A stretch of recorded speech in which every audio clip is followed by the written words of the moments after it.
జై స్వరాజ్ టీవీకి ధన్యవాదాలు.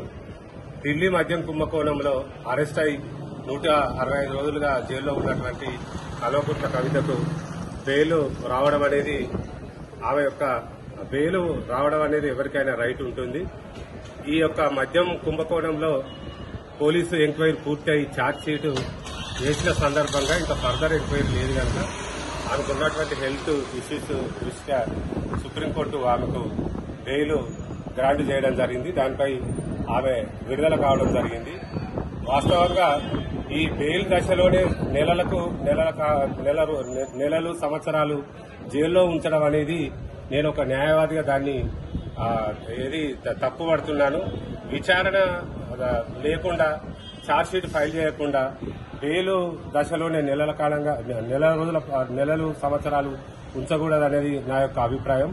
అయితే దీంట్లో రాజకీయ కక్ష సాధింపులో భాగంగా వ్యతిరేకులైనటువంటి యొక్క లీడర్లకు బెయిల్ రాకుండా ఉండాలంటే ఆ యొక్క ఈడీ మరియు సిబిఐ సంస్థలను ప్రభుత్వం ప్రభావితం చేసి దాంట్లో ఛార్జ్షీట్ వేయకుండా విచారణ జరగకుండా చూసుకుంటూ వాళ్ళకు ఎవరైతే అనుకూలంగా మారిపోతారో, ఎవరైతే అనుకూలంగా ఉంటారో వాళ్ళు అనుకున్న వాళ్ళకు బెయిల్ ఇవ్వాలని అనుకున్నప్పుడు ఈ యొక్క విచారణ పూర్తి చేసి బెయిల్ వచ్చే విధంగా ప్రయత్నం జరుగుతున్నట్టు మరి కనిపిస్తుంది ఈ యొక్క కేసులలో.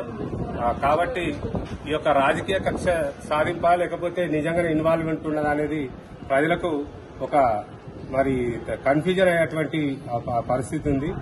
ఈ యొక్క బెయిల్ విషయంలో ముఖ్యమంత్రిగా ఉన్నటువంటి ఢిల్లీ ముఖ్యమంత్రిని మరి ఆయనకు కూడా బెయిల్ విచారణ పూర్తి చేసి ఆయనను కూడా బెయిల్పై రిలీజ్ చేస్తే బాగుంటుందనేది నా యొక్క అభిప్రాయం.